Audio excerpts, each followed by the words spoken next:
What's going on? What's going on? It's your boy, Leave It to Beav. I guess you forgot about me, but guess what? I'm back, baby. And these are the breaks. And these are the breaks. These are the breaks. You know what it is.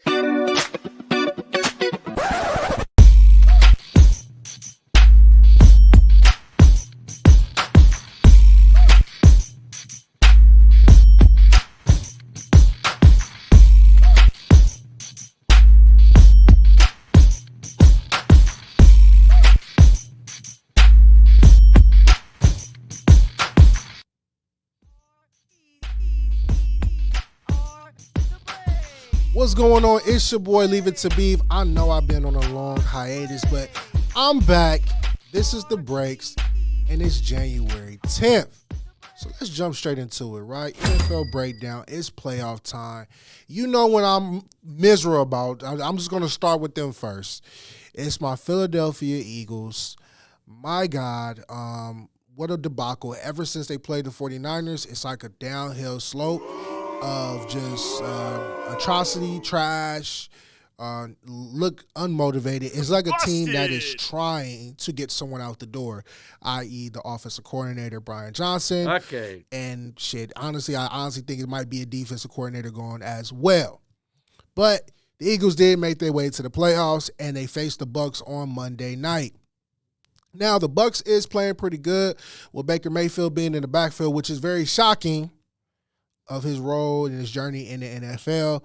But I will say this, the Buccaneers are at home, Eagles are on the road, and I think this will actually be a good dive for the Eagles because if they were playing on the link, I will tell you right now, they would get booed off the link if they did anything wrong. So I would say this, the Eagles is going to go ahead and take care of the victory, even though Jalen Hurts might have a little wiggy wag with his finger, but it's okay. Other playoff matchups that's taking place, Steelers and Bills. I'm going to tell you right now, the Bills are trending in the right direction. Ever since the head coach took over with them offensive play calls, Josh Allen has been looking like a MVP candidate, even though he continues to throw interceptions as if he was basically doing Dak Prescott's prize pick line. But the Bills is going to go ahead and take care of the Steelers. I'm not even worried about that. Congratulations to the Steelers and Mike Tomlin, of course, are having another winning season. But it's going to be a quick exit out of the playoffs. Okay. Dolphins, Chiefs. We've been waiting for this matchup, right? AFC, we're definitely going to see how the Dolphins are going to do.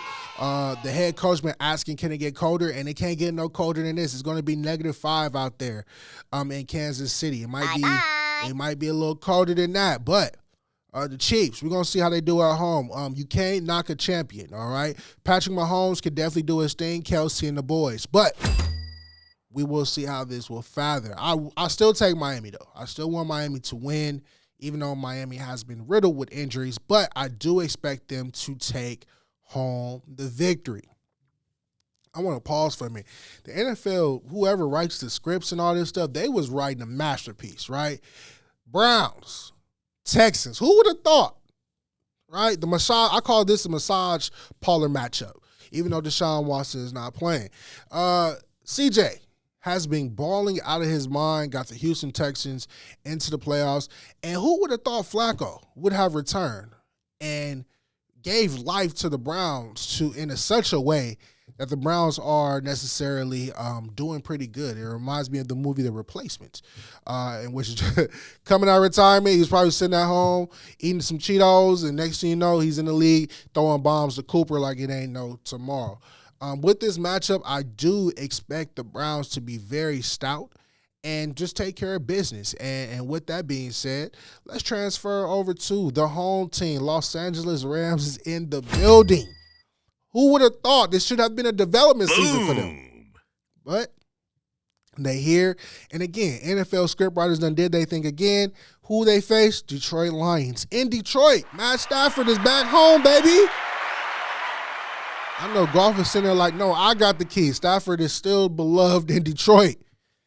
And the Rams have some weapons, right? Puka, Cup, Williams, going crazy. But the Detroit Lions do have the #1 rush defense. So this is going to be a matchup to see. And you know Golf can't throw to save his life. So, hey, we're going to really see how everything really trickled down and see how it goes from there. And then lastly, my nemesis, the Dallas Cowboys versus the Green Bay Packers. Now, I'm going to tell you right now, Cowboy fans, y'all ain't nothing. You still wouldn't amount to nothing. I don't expect you to win the Super Bowl.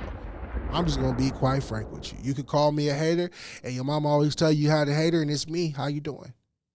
But I'm going to tell you right now, don't nothing get past Jerry and Jerry World. I do expect the Cowboys to fly high and be the star-studded team that they are capable of in Jerry World. But once they're outside of Jerry World, you know for a fact they are going to stink. But Green Bay fans, do not cry if you lose. This has been a good season for you. Love being at the quarterback. Kind of gives you good flashes of Aaron Rodgers.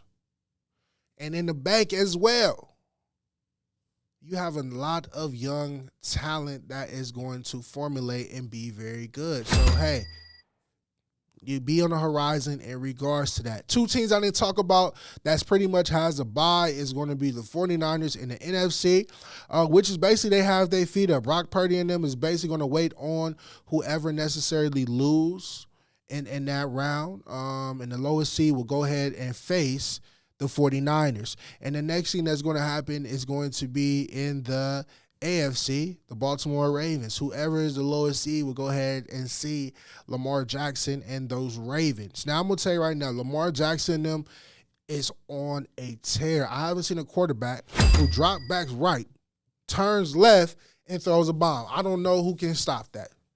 I don't know who can stop that. All right? And let's just transition to Brock Purdy and the boys. 49ers, bang, bang, Niner gang. All y'all can jump up and down the screen. But I'm going to tell you right now, if the 49ers stumble or trip in any way, it's probably going to be to the Cowboys, which I hope they don't. I will put on a 49ers jersey so fast to make sure that those Cowboys do not see the light of day. And before I go, I want to talk about a few different things. In the NFL, it was Black Monday, Black Friday, however you want to call it. But there was some firings across the board, all right? We have the Tennessee coach. He's out of there. He stinks. We have the Washington Commanders. They're out of there. They stink. Atlanta Falcons. Arthur Smith. I'm so happy the Falcons did something smart and fired him because, Jesus Christ, he had a Ferrari in the driveway. And Bijan Robinson didn't know how to drive it. If you didn't know how to drive stick shift, get the hell out the way. You got a tight end who's a stud. Didn't know what the hell to do with him. Get out of there. Get out of there. Bye-bye. And shout out to the Carolina Panthers. Being the most atrocious, the dumbest organization I could ever see. Chicago Bears is basically living large because they got the number 1 draft pick. And even though they have Fields is pretty much expendable now. And because he's expendable, right, what can we say? He can be moved on to, I would say, the Atlanta Falcons need to get on the phone and make a trade. Because if they made this trade, it would make them look like the best team in the building. Of course, there were some other firings, but who gives a damn? I don't. So stay tuned. We're going to go ahead and take a commercial break. When we come back, let's talk some basketball, baby. See you in a moment. Hey everyone, I'm Neko Gumike with the LA Sparks, and you are watching Infanity Television.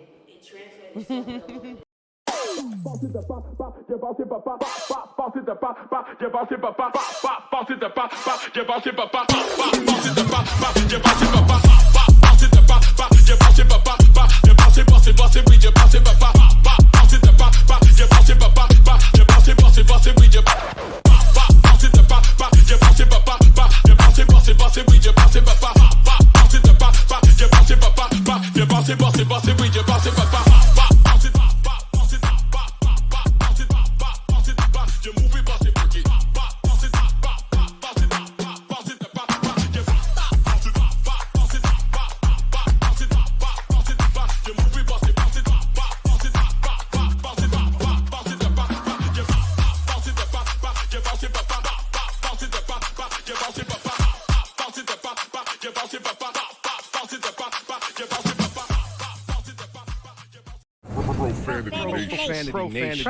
Nation. A podcast for the fans, by the fans. Dive deep into the topics the other shows miss. Raw and uncensored. And he's going to play team ball. His legacy is at stake. Rare, hard-hitting interviews with players, coaches, and you, the super fans. I'm not hating. I'm like, okay, cool. Good. 3 championships in 5 years. He's more than good, bro. Profanity Nation. Listen live or subscribe on your favorite podcast platform. What's up, y'all? It's your girl, Chanel Gwimike, and you're watching Infanity Television. Boom. Shout out Infanity Television. This is Juju Watkins. See y'all.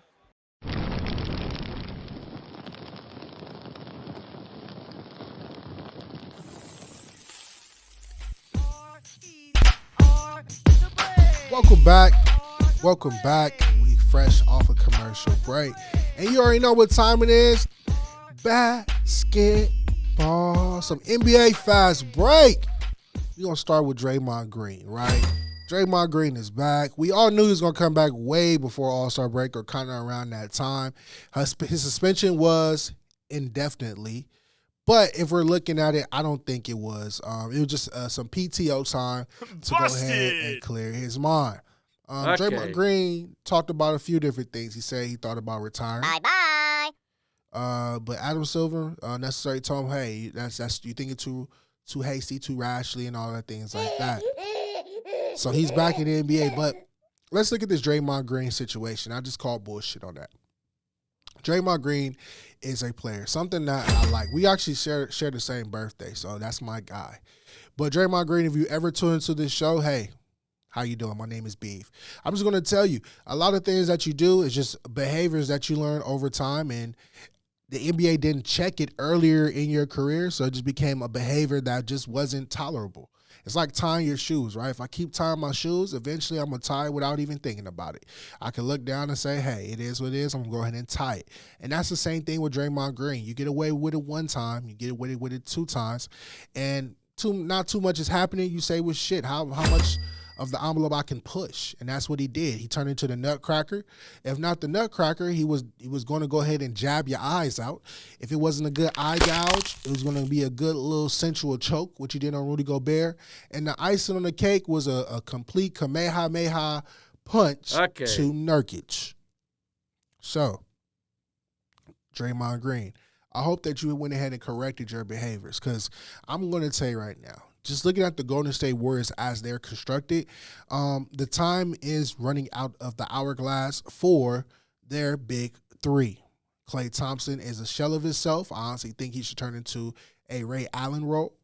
Draymond Green is not like Draymond Green S. He's looking more of Rasheed Wallace S when he was on the back end of his career.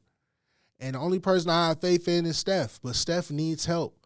And the help is there, but Curry hasn't put him in. Kuminga, Moody, he's stressing those young cats out. And once them young cats get disengaged, it's over with for them. So we're going to see what the Golden State Warriors are going to do. They're currently out of the playoffs right now, so we're going to see if they can make a push. It's no way in hell Utah Jazz should be in front of y'all. I'm just being honest. Being completely honest. So they definitely probably would be a play-in team going forward. The Los Angeles Lakers stinks. Okay. And you could probably think like, oh, it's Beav. He a Clipper fan. He's a hater. No, y'all really stink. Yeah, y'all might have beat the Clippers 2 times, but who gives a damn? If you look up in the standings, you'll see me waving from up top saying, hey, catch up, losers. And the only reason I'm calling you a loser is because of your head coach, Devin Ham. Defeated. What the hell is he doing with these lineups? It was a lineup that blew my wig to the floor. LeBron James, Rui, Anthony Davis, Vanderbilt, and I think it was Prince. Why is all these forwards on the floor?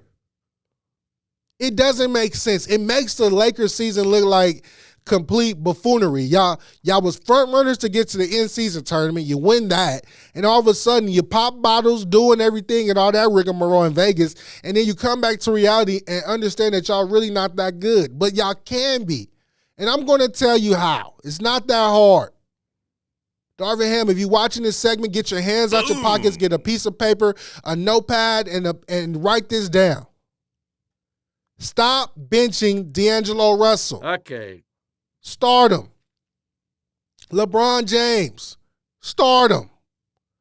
Austin Reeves. Start him. Cam Reddish.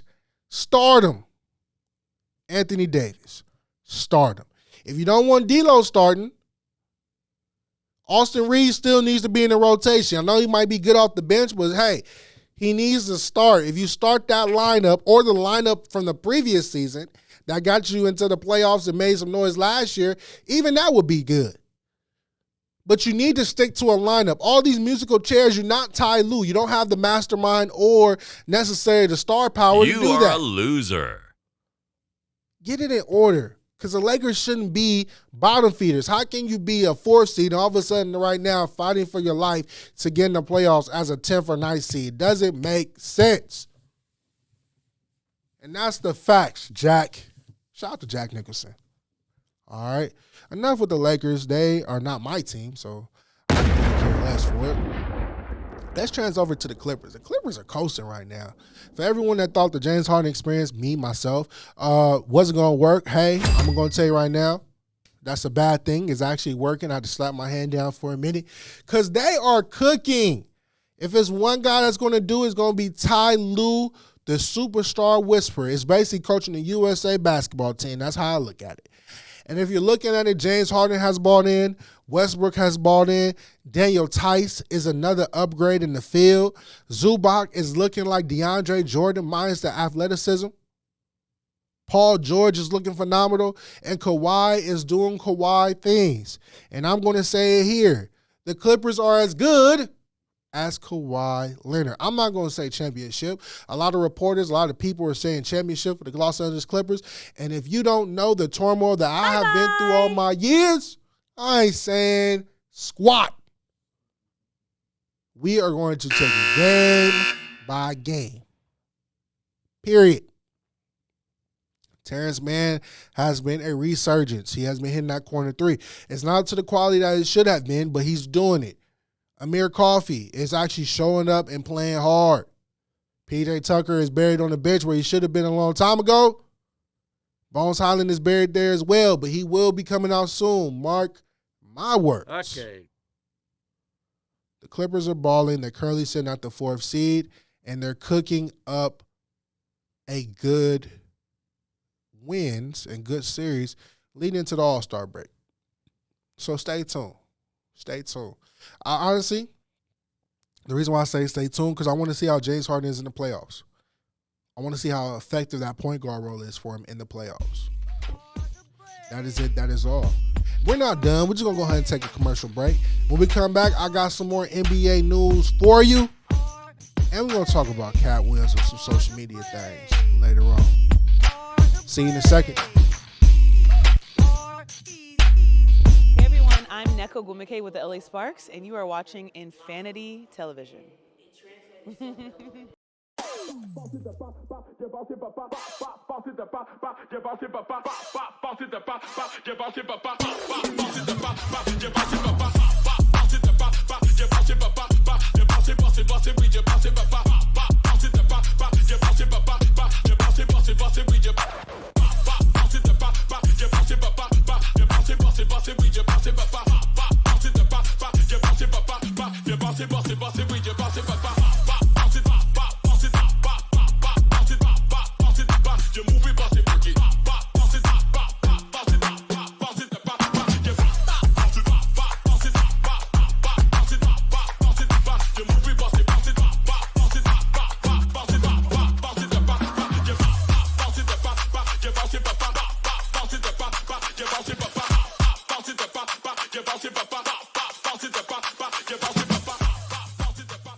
Profanity Nation. a podcast for the fans, by the fans. Dive deep into the topics the other shows miss, raw and uncensored. And he's going to play team ball. His legacy is at stake. Rare, hard-hitting interviews with players, coaches, and you, the super fans. I'm not hating. I'm like, okay, cool. Good. 3 championships in 5 years. You more than good, bro. Profanity Nation. Listen live or subscribe on your favorite podcast platform. What's up, y'all? It's your girl, Chanel Gwimike, and you're watching Infanity Television. Boom. Shout out Infanity Television. This is Juju Watkins. See y'all.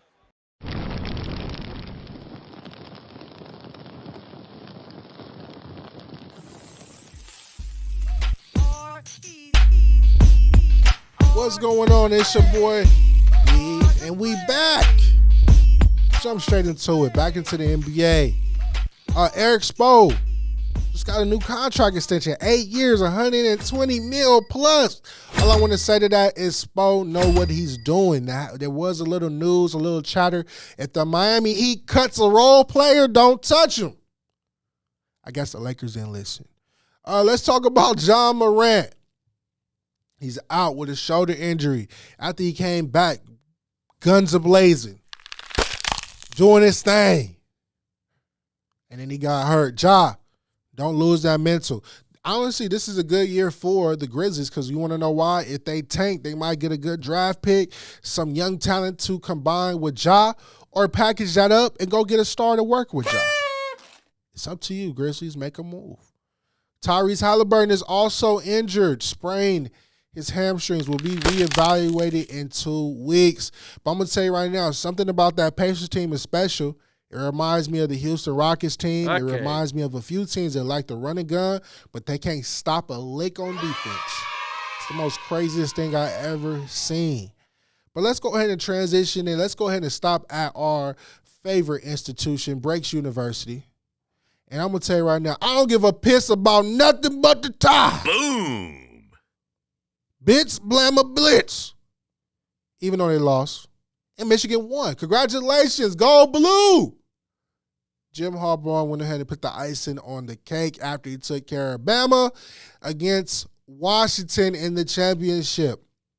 Michael Penix's ribs is looking like some baby back ribs from Chili's the way he was slammed to the ground. Boom. But I do expect him to be a top pick in the quarterback talk. Now, the quarterback for Washington, from Michigan, I apologize, JJ, he's good, but he's not good enough. Only threw 100 for over 100 yards, about 140 yards. I can't see him being a top person in the NFL at all. I can't. It's just me. I can't see it at all. I don't want to see it. But leading up to it, going into the next year, they have Georgia sitting at the top. Michigan is probably number 5. And I just want to tell y'all this. Although we come to the end of the road, Pac-12 is gone. All these teams now have transitioned to the Big Ten. And I'm going to tell you right now, the matchup you see, Michigan versus Washington, is a wake-up call for all these Pac-12 teams. Can y'all handle the physicality that the Big Ten is going to bring? I'm going to tell you right now, USC is going to be in a dog fight. Washington's going to be in a dog fight. And UCLA is just going to be sitting there picking his nose. So we are going to see what transpire. Let's go ahead and take a moment. We do have a rule breaker, somebody breaking the rules this time. The person that's necessarily breaking the rules is going to be Jameis Winston. And it's not, in my eyes, it's not even bad. Jameis Winston, if you don't know, the Saints, when their last game was playing against the Atlanta Falcons, the score was like 41-17. And it was going into victory formation, and basically Jameis Winston told the coach, screw you, and called an audible and scored a touchdown for his boy, Jamal Williams, that hasn't scored a touchdown all season. A lot of people was flabbergasted. It basically ended up in Arthur Smith losing his job, which was beautiful. But the reporter went toe-to-toe with Jameis stood his ground and basically told the reporter, if you're going against a team, you're going against a team. But why this is a rule breaker, it boils down to Shannon Sharp. Shannon Sharp said you should cut him. And I'm going to tell you, you know what, Unc? You're wrong. I like what he did, right? What's going to be worse? The score is already 41-17. If I add a little extra seasoning to it, it's not going to change it. So what? Jameis Winston has been sitting in New Orleans for a pretty much long time and has been doing his thing. So I appreciate him. And all that stuff you was talking about cutting him and all that, nah. If he was available, I hope the Eagles or whoever go get him. And that's all I got to say about that. Let's transition to my breakout. A lot has been going on this year so far, right? We got people jumping over court things to tackle the judge. Got necessarily people lying on social media about different things. But the one thing I want to start is with Cat Williams. If you haven't seen the interview with him and Uncle Club Shay Shay, you missing some good interviews. But my thing is this. Social media has watered down a lot of things. Social media has given people the opportunity to go ahead and research a few things and pull down some things, which is cool. But I'm going to tell you right now, it's a few things that take me off. A lot of people expected Barbara Walters to be interviewing Cat Williams. It wasn't. A lot of people expect Gail to interview Cat Williams. It didn't happen. Club Shay Shay is for the culture. And that's why the interview was so pure and organic. Some people criticize Unc for his interview style. And I honestly think you get the best conversations when you have the best environments and you have a good feeling about the person sitting next to you that you can open up to. It's like going to therapy, right? I'm not going to sit there and talk to a therapist that's going to damn near quiz me about everything that they're talking about. I feel more comfortable with a therapist that's going to actually let me vent and let me have a normal conversation with them. I guarantee you'll get your problems out better in that light.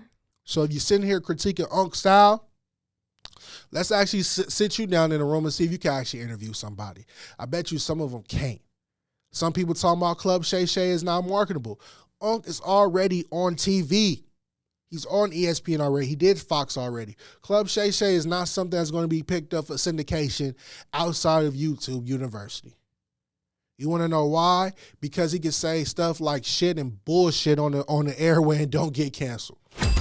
It feels good to say that. That's why Infanity TV's on YouTube, because it feels good to get those words out every now and again. Boom! It makes the interview more organic.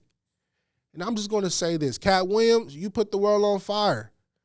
You got some comedians backtracking in their light. They don't know what to say. And if you look at it, I would take it as free promotion. I would be on stage doing my thing. But it's one comedian that he didn't talk about that he gave a lot of praise to, and that's going to be Bernie Mac. Rest in peace. As we all know, America, Bernie Mac is a king of comedy. He's the top king of comedy. And if you're going to necessarily look at these comedians, you need to look at them in three different lights. Stand-up, I call this category wild card, which is stand-up and television. And then you have straight television. Okay. Some of the people that you necessarily idolize are only good at stand-up. Some of them ain't even funny. It's some of them that could be necessary as a wild card, i.e. Jamie Foxx and Martin Lawrence. Can do both TV and stand up and be good at it. Dave Chappelle too, right? And you got some that's strictly TV based. Outside of TV, they're not going to be good. And I'm going to tell you right now, Cat Williams is kind of a wild card. He could definitely bring you a good TV character, and he can also bring you some stand-up comedy. Other people like Cedric the Entertainer can only bring you good TV works. Outside of stand-up comedy, it's not too much, because if he's on doing stand-up, we already seen he might kind of swipe them jokes away from you. Steve Harvey, good radio personality, good TV personality.